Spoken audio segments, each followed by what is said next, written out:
I God morning. Research by David Ariel researcher. हया और बेहया से क्या मुराद है? हया और बेहया से क्या मुराद है? तो उसमें ये है कि इस चीज़ का बहुत ज़्यादा समझ लेने की ज़रूरत है अच्छे तरीके से कि हया और बेहयाई की इब्तिदा नीयत से होती है।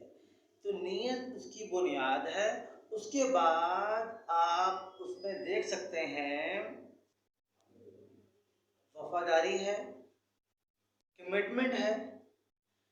अगर नीयत के बाद उसमें वफादारी भी है, कमिटमेंट को उसने बाकी रखा हुआ है, तो समझ लीजिए वो बाहया है। बहुत से मैंने मर्द गुलकार, औरतें डांसर ऐसी देखी हैं जो अपने डांस करने के बावजूद, अपने गाना गाने के बावजूद, अपने कमिटमेंट के साथ, अपनी वफादारी के साथ वफादार रहती हैं।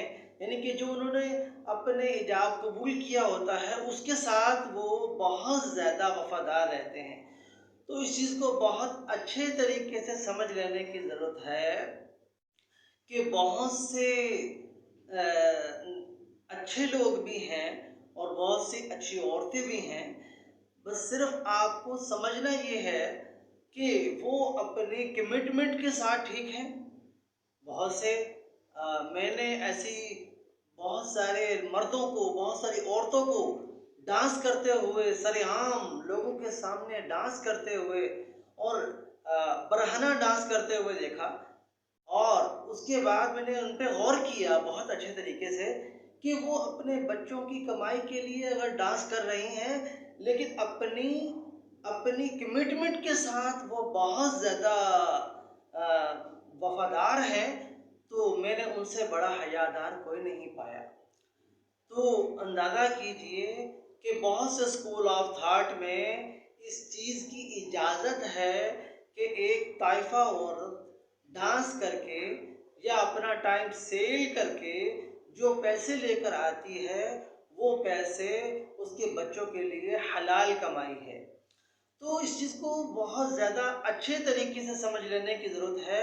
और मैंने कुछ लोग ऐसे भी देखे कि कुछ लोग ऐसे भी देखे कि वो कुछ मर्दों में, कुछ औरतों में, कि वो मस्जिद तो जाते हैं नमाज़ पढ़ने के लिए, लेकिन वहाँ पर नीयत में जब फतूर आ जाता है, अमल शैतान आ जाता है, तो उनकी नमाज की नीयत ख़राब होने के बाद उनकी नमाज एक्सरसाइज बन जाती है, वो नमाज नहीं बनती।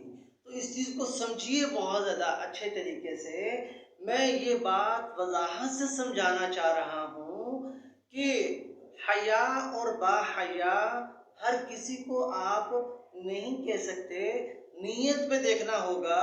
जब तक आप उसको आज़मा ना लें, जब अच्छे तरीके से आज़मा लेंगे कि एक शख्स ने आपके साथ कमिटमेंट की और नीयत उसने की कि मैं अपने बेवफाई नहीं करूँगी या करूँगा, तो उसके बाद वो किसी भी माहौल में गए कि देखो ज़रिया आमदन हर किसी का मुख्तलिफ हो सकता है। कोई किसी तरीके से कमा रहा है, कोई किसी तरीके से कमा रहा है। तो ज़ाहिर है पेट तो हर किसी को लगा हुआ है, कमाई तो हर किसी ने करनी है। तो इस चीज़ को बहुत ज़्यादा अच्छे तरीके से समझ लेने की ज़रूरत है कि नीयत उसने जो की है उसके साथ वो वफादार भी है और ईमानदार भी है। तो इसका मतलब ये है कि वो बहुत ही अच्छे तरीके से हयादार है।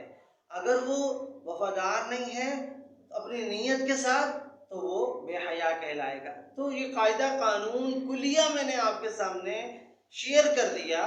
अब ये है कि आप खुद से इसको बहुत अच्छे तरीके से समझ सकते हैं। तो इसलिए देखना ये है कि एक इंसान अपने रब्बुल आलमीन के साथ कितना बाहया है, अपने रब्बुल आलमीन के साथ कितना बाकिरदार है, अपने रब्बुल आलमीन के साथ कितना ईमानदार है।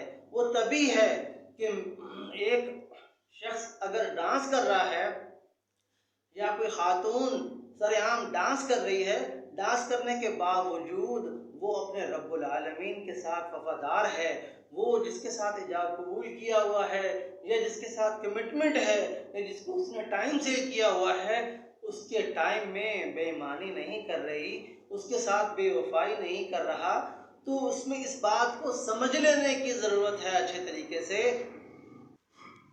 कि हया और बेहया को किसी ज़ाविये से नापा जाता है। हर किसी को जो बिकनीज़ में आ जाए उसे आप बेहया नहीं कह सकते। समझ लीजिए बहुत अच्छे तरीके से। शॉर्ट्स हर कोई पहन सकता है क्योंकि लिबास जो है वो तो हर किसी का ज़ाती अमल है कि कोई कितना लिबास पहनना पसंद करता है, सर्दी का, गर्मी का, फिर शॉर्ट्स का, बिकनीज़ का। तो हर किसी का अलग अलग लिबास का है, ये कल्चर के हिसाब से है। किसी को आप कल्चर के एतबार से बुरा नहीं कह सकते कि हर किसी का ज़ाती कल्चर है। जिसने जिस स्कूल ऑफ थॉट में पढ़ा है उसने उस स्कूल ऑफ थॉट के कल्चर को लेना है। तो इसलिए आपने जिस स्कूल ऑफ थॉट से पढ़ा है वो आपका कल्चर बन गया और दूसरे ने जिस स्कूल ऑफ थॉट से पढ़ा है वो उसका कल्चर बन गया। अब कल्चर अपनाते हुए उसकी नीयत अगर साफ है और नीयत में सही है, वफादारी है, तो वो बाहया कहलाएगा। Be with us, David, a real researcher.